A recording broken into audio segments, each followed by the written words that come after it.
Hi hello नमस्कार मैत्रिणींनो, स्वागत आहे तुमचं माझ्या मराठी यूट्यूब चॅनलमध्ये।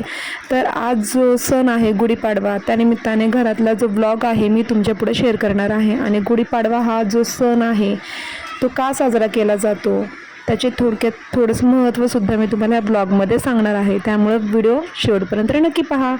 आणि जर कोणी आपल्या चॅनलवरती नवीन असेल तर चॅनलला लाईक करायला विसरू नका, शेअर आणि सबस्क्राईब देखील करा। थँक्यू। तर घरामध्ये सण वगैरे असेल तर आपण सकाळी तर नेहमीच सगळेजण उठतात, कारण की सणासुदीचं घरामध्ये जे वातावरण असतं ते खूप छान आणि मस्त असतं। प्रत्येकजण सकाळी लवकर उठून घर वगैरे स्वच्छ असं पुसून घेतलं जातं। तर मी सुद्धा आज लवकर उठले, घर स्वच्छ असं पुसलं। त्यानंतर घरातली जी भांडी वगैरे होती तांबे पितळाची वगैरे तीसुद्धा छान मस्त अशी स्वच्छ केली। तर हे जे पिंपा आहे ते तांब्याचं ते सुद्धा मी असं स्वच्छ घासून वगैरे घेतलं आहे। तर रोजच असं आपण इतकं काही डीप स्वच्छ करत नाही, तर सण असून तर असं घरामध्ये सगळं काही छान असं स्वच्छता केली जाते। तर मंदिरसुद्धा क्लीन वगैरे केलं, घरातली पूजा झाली इथं। त्यानंतर बाकीचं जे काही आवरायचं होतं हॉलमधलं वगैरे ते आम्ही असं आवरून घेतलं। गुढीपाडवा आपल्या संस्कृतीतील महत्त्वाचं एकदम जो मराठी जी जनता आहे त्यातला खूप असा महत्त्वपूर्ण सण आहे। तर आणि हा मराठी वर्षातील पहिला सण आहे, पहिला सण म्हणून हा साजरा केला जातो। आणि हा फक्त सुरुवातीचा सणच नाही, तर या दिवशी वर्षाची सुरुवात, वसंत ऋतूचे आगमन आणि त्याचबरोबर या दिवशी निसर्गात देखील खूप काही असा बदल होत असतो। असा सण आपण साजरा केला जातो। तर प्रत्येक ठिकाणी बांबू जो असतो त्याला असं कलश वगैरे लावलं जातं। कलश जे आहे ते तांब्याचं वगैरे कोणी कोणी स्टीलचं सुद्धा घेतात, तर शक्यतो तांब्याचा कलश असा वापरला जातो। त्यानंतर कलशावरती स्वस्तिक असं शुभचिन्ह कुंकवाच्या हळदीची बोटं अशी लावली जातात। त्यानंतर एखादी काठापदराची साडी वगैरे असेल तर ती गुढीला आपण लावतो, किंवा एखादा ब्लाऊज पीससुद्धा लावतो। तर अशा प्रकारे कलश, साडी, आंब्याची डहाळी, साखरेची घाटी, कडुलिंबाची जी पाने असतात, डहाळी असतात आणि फुलांची माळ असं एकत्र सगळं काही करून ते बांबूला बांधलं जातं। आणि हा सण खरंच खूप असा आनंददायी, मांगल्य याचे प्रतीक असते। सकाळी सकाळी घरातील सगळी काही स्वच्छता या दिवशी केली जाते। मी सुद्धा आज सगळं काही मस्त क्लीन केलं आहे, त्यामुळं घरामध्ये सुद्धा वातावरण खूप छान आणि प्रसन्न असं झालं आहे। घरातील वातावरण पॉझिटिव्हसुद्धा होते। या दिवशी जो कडुलिंबाचा पाला असतो तर त्याचे काय महत्त्व, लहानपणी इतकं काही त्याचं महत्त्व कळत नव्हतं, पण जो प्रसाद असतो कडुलिंबाचा तर त्याचं एक शास्त्रीय कारणसुद्धा आहे की ते खाल्ल्याने आपल्या जे आरोग्यासाठी काय महत्त्व आहे त्याचं, ते आपल्याला लहानपणी इतकं माहिती नसतं, पण मोठं झाल्यावर कळतं की तो प्रसाद खरंच म्हणजे आपल्या आरोग्यासाठी सुद्धा खूप चांगला असतो। गूळ, खोबरं, हरभरा डाळ घालून जो प्रसाद बनवतात तो सर्वांनीच ह्या दिवशी खायचा असतो।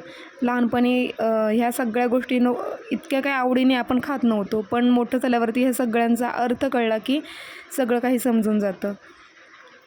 आणि एक स्त्री म्हणून जेव्हा ह्या गोष्टी आपण करतो तेव्हा त्याचे महत्त्व आपल्याला कळू लागते। कडुलिंब जे असतं तर ते शरीरातील उष्णता कमी करतं, आणि जे खोबरं आहे ते आपल्या शरीरातील जो थंडपणा आहे तो वाढवतं। ह्या दिवसांमध्ये खरंच उष्णता खूप वाढलेली असते, त्यामुळे ह्या गोष्टींची खूप गरज असते। तर अशा प्रकारे सगळं काही घर स्वच्छ वगैरे झाल्याच्या नंतर इथं जो उंबरठा आहे तो मस्त हळद लेपन करून घेतला आहे। नेहमीप्रमाणेच मी त्यामध्ये चंदन पावडर, हळद आणि गोमूत्र असं मिक्स करून उंबरठ्याला हळदीचं लेपन दिलं आहे। मंदिराला सुद्धा जी आपली घाटी आहे ती बांधली आहे। तर मग घरामध्ये पूजा झाल्याच्या नंतर असे विष्णू सहस्त्रनाम, श्रीसूक्त वगैरे सकाळी जी छान मस्त अशी देवाची गाणी वगैरे असतात ती मी नेहमी लावत असते। तर खूप छान पॉझिटिव्ह वातावरण घरामध्ये होत असते ह्यामुळे। तर माझीसुद्धा इथं जे बांबू आहे, गुढी आहे आपली, त्याला बांधण्यासाठी मी इथं जो कलश आहे त्याच्यावरती सुद्धा स्वस्तिक काढून घेतलं आहे आणि जिथं मी गुढी उभा करणार आहे तर तिथं सुद्धा एक स्वस्तिक काढलं आहे चौरंगाच्या खाली. तर ह्या सगळ्या काही गोष्टी ज्या असतात त्या खूप खूप छान असतात आणि सगळ्यांनी ह्यामध्ये जर सहभाग घेतला कुटुंबातील, हे सण खूप छान साजरे होत असतात. सण सणासारखे वाटत असतात. मंदिर वगैरे आज मी खूप छान मस्त सजवलं होतं. तर सण वगैरे असेल तर मी नेहमी आवर्जून साडी घालत असते. तर त्यानिमित्ताने मी सुद्धा आज मस्त अशी साडी घातली आणि देवाची जी पूजा आहे ती केली. शिवाय जी गुढी उभा केली होती त्याचीसुद्धा पूजा केली. तर खूप छान असा आजचा दिवस जो आहे तो खूप छान गेला आणि त्यामुळंच सण हे नेहमी सणासारखे वाटत असतात. तर मैत्रिणींनो, जे सण असतात त्या दिवशी ज्या गोष्टी आपल्याला करायच्या असतात त्याच आपण जर मस्त केल्या अशा आनंदाने, तर सण हे नेहमी सणासारखे वाटू लागतात. आणि घरामधले आपली जी मुलं आहेत म्हणजे त्यांनासुद्धा आपल्या घरामध्ये जे सण आहे त्यातनं बरीचशी काही माहिती अशी कळत असते.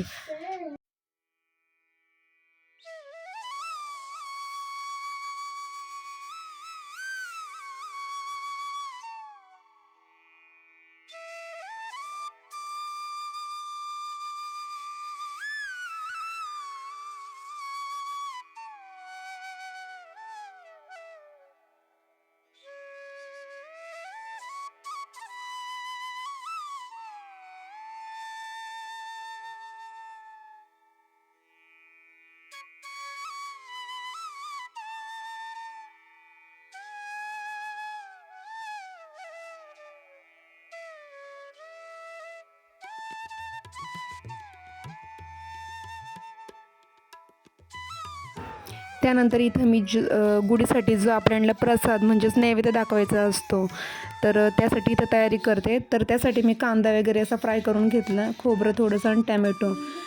त्याचं जे वाटण आहे तेच मी जे पनीरची भाजी आहे ती करण्यासाठी वापरत आहे. तर इथं मी ती जी ग्रेव्ही केली होती मस्त तेलामध्ये परतली. त्यामध्ये पनीर मसाला, लाल तिखट आणि जे घरचा मसाला आहे तो टाकला, कारण तिखट भाजी जी असते पनीरची ती छान वाटते असं खायला. त्यामुळंच तिखट एक्स्ट्रा मी जे घरचं आहे ते सुद्धा या पनीरच्या भाजीमध्ये ॲड केले. चवीप्रमाणे मीठ टाकले आणि तेलामध्ये फ्राय वगैरे मी करून घेतलं नव्हतं पनीर, डायरेक्ट असं टाकलं. त्यानंतर थोडीशी ग्रेव्ही पाहिजे होती म्हणून पाणी टाकलं थोडंसं आणि इथं पनीर मी शिजायला ठेवलं. इथं तोपर्यंत जी भजी आहे, नैवेद्यासाठी भजी खास लागतात त्यामुळे ती इथं तळून घेते. तर कुरड्या, पापड्या ह्या पण माझ्या तळून झाल्या होत्या. त्यामुळे थोड्याच तेलामध्ये आपण जी भजी आहे ती तळून घ्यायची, कारण जास्त तेलामध्ये जर आपण तळलं तर तेलसुद्धा जास्त ऑब्झर्व होतं आणि थोडंसं तेलामध्ये जे कुरड्या पापड आहे ते आपण तळू शकतो थोडं थोडं करून. तर इथं मी जे वरण आहे, वरण भाताचं पण नैवेद्य लागतो आपल्याला, त्यामुळं त्यासाठी फोडणी तयार करते. लसूण, हिरवी मिरची अशी साधी जिऱ्या मोहऱ्याची फोडणी मी वरणाला दिली आहे. तर इथं माझं वरणसुद्धा मस्त असं शिजते. त्यानंतर त्यामध्ये हिंग वगैरे टाकून झालं होतं माझं आधीच. तर इथं नैवेद्य पूर्ण मी जे आहे ते एक देवाऱ्यासमोर आणि एक गुढीसमोर असं उभं करायचं होतं, त्यामुळं मी नैवेद्य तयार करते इथं. नैवेद्य जो आहे तो आपण देवाच्या समोर दाखवल्याच्या नंतर एखाद्या गाईला लगेच तो आपण नेहमी द्यायचा, कारण की दिवसभर असा नैवेद्य ठेवतो त्यानंतर तो पूर्ण शिळा होतो. दुसऱ्या दिवशी आपण तो कुठल्याही कलशामध्ये वगैरे टाकतो किंवा जी नदी आहे नदीमध्ये सोडतात बरेच जण. तर त्यापेक्षा गाईला दिल्यावर तो देवाला पोचल्यासारखंच वाटतं, त्यामुळे नेहमी गाईला देत जा.